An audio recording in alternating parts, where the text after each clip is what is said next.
Firstly, let's talk about the eligibility requirements. How to meet the eligibility, what makes you eligible to apply for Canadian citizenship. How to determine that you are ready to apply for Canadian citizenship, how to start the application, and what to ensure in order to ensure that your application goes by smoothly. This is what we're going to talk about in this video, all about Canadian citizenship. So stay tuned until the end. Canadian citizenship is the last leg of your immigration journey. Once you are a Canadian citizen, good news, you don't have to deal with IRCC ever again for yourself.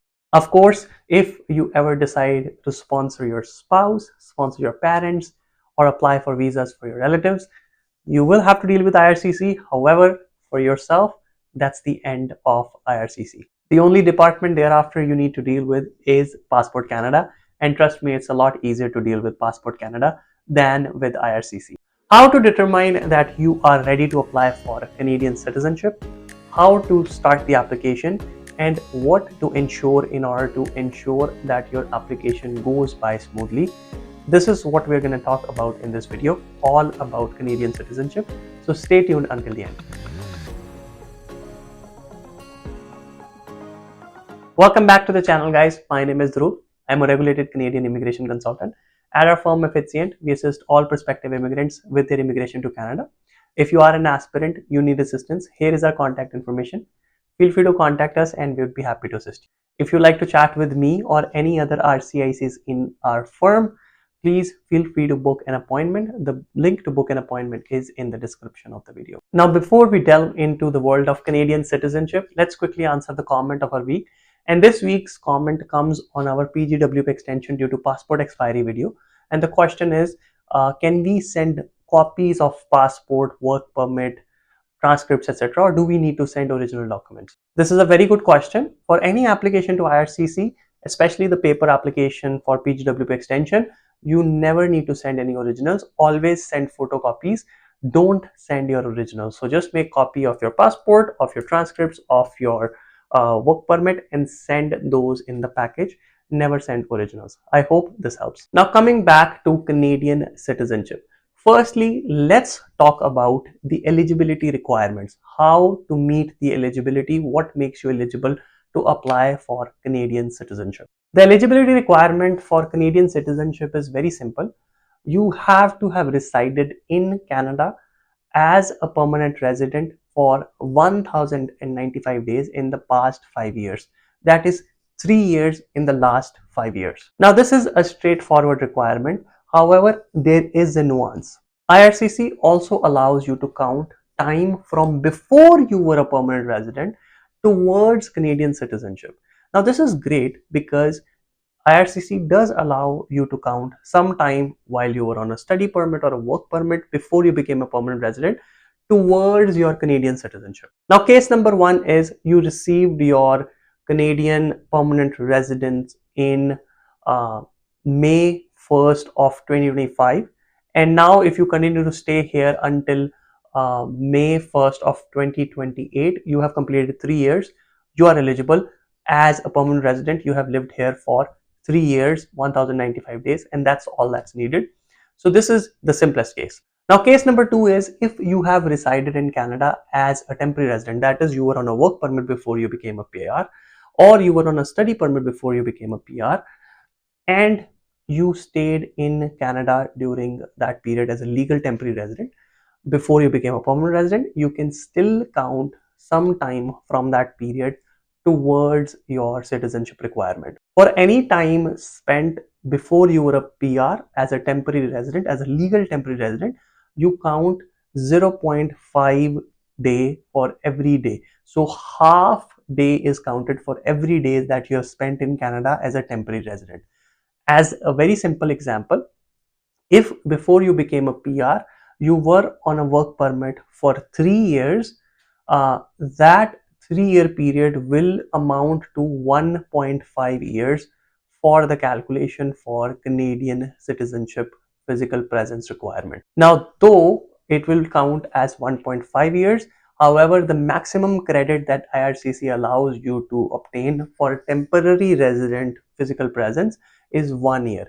Hence, For the 3 years you have spent on your work permit, you will be able to count 1 year, because if you use the zero point 0.5 multiplier, 3 years times 0.5 is 1.5 year, but the max that IRCC allows is 1 year, and hence you can count 1 year towards your citizenship requirement. Now, in this case, if you become a permanent resident on May 1st of 2025 and you've already stayed in Canada as a legal temporary resident in the past 2 or 3 years, you can count 1 year towards your citizenship, and hence May 1st, 2027, you will become eligible for Canadian citizenship. So, in most cases, for the folks who became PR while after completing their studies or after working in Canada, they are able to meet their citizenship requirements in 2 years instead of waiting for 3 years, because 2 years as a permanent resident and 1 year credit that they get as from before while they were a temporary resident in Canada. Now, given all of this, you have to do your calculation. Just count the number of days you were in Canada as a PR and you were in Canada as a temporary resident, and then for every day that you count as a temporary resident, multiply it by 0.5, and hence in total it should be 1095 days in the last 5 year window. So if you're applying today, you have to calculate in the last 5 years only. Any time from before that will not count towards the physical presence requirement. So that is the requirement of physical presence, and this is the main requirement for applying for Canadian citizenship. Now guys, there are some nuances. If you have spent any time while you were incarcerated, or you have spent any time while you were serving a sentence, there are exceptions with regards to whether those days can count or not, but we are not going to go into those details. If you in most cases, folks do not fall into that bucket. So in most cases, the calculation is straightforward based on the examples we've talked about already in this video. In certain cases, IRCC also allows you to count time spent while outside Canada, and those conditions are if you are working as a crown servant outside Canada, or if you are serving in the Canadian Armed Forces, you can count that time towards your physical presence with regards to citizenship. In no other case does IRCC allow you to count time towards physical presence. Now we've talked about the physical presence. So once that is done, the next step is, and the next thing you need to ensure is that you meet the English proficiency. English proficiency for citizenship is easily met if you have done the IELTS or CELPIP exam while you were applying for PR. Even if it's an old exam, you can still use it. And the requirement is very simple, CLB4. And on top of that, if you have studied in Canada, you can use the proof of education in Canada in English, or proof of post-secondary or secondary education in English towards the language requirement for Canadian citizenship. The third is police clearance certificate. If you have lived in a country for 6 months or more in a row since you received your permanent resident, you will need to provide a PCC, a police clearance certificate. So if that's the case, make sure you obtain a PCC from that respective country to submit with this application. Now guys, once you have all of these things ready, you head to the Canadian Citizenship portal. This is an online portal where you can fill up your citizenship application, all the details about your application, your physical presence, the documentation that supports your application goes here. With regards to the documentation, you need your passport, one other ID. You would require to declare if you filed income taxes and provide your social insurance number. You can also upload the English language proofs here and police clearance certificate if it applies to you. So all the information and documents are in this portal. You essentially sign up here, you fill the application, and you submit the application through this portal. Once you have submitted the application for Canadian citizenship, the next step is citizenship application test. And this is a test where you will have to answer basic questions about Canada's history, geography, um, Canada's national symbols, Canada's national anthem, etc., etc. And once you finish that test, and once you are able to pass the test, then you move on to the next step, and that is the citizenship oath ceremony. Citizenship oath ceremony is the final step in your journey.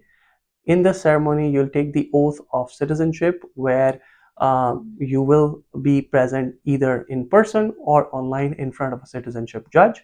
You will be speaking the oath of Canadian citizenship, and once you complete that oath is when you will receive your certificate of Canadian citizenship. That is the day you have officially become a Canadian. Now, after you've become a Canadian, the next step is to apply for passport. We do have a video on how to apply for Canadian passport. You can see over here the video, and ensure that you surrender your prior passport if you are not allowed dual nationality, and that is something you deal with with your country, prior countries, or prior nationality countries embassy. However, this will conclude your citizenship process. That's it for this video, guys. In this video, I wanted to give you step-by-step instruction and information about eligibility for Canadian citizenship, how to apply, and what the process looks like. Hopefully you gained something out of this video and you have a clear sense of how to apply. If you are closing the physical presence requirement period, you are almost done meeting the requirement, and you need assistance with the Canadian citizenship application, feel free to reach us and we would be happy to assist you. That's it for this video, guys. If you like this video, please hit the like button, subscribe to the channel, hit that bell icon so you are notified about any new video that we upload. Thanks a lot for watching, guys, and I'll see you in the next video.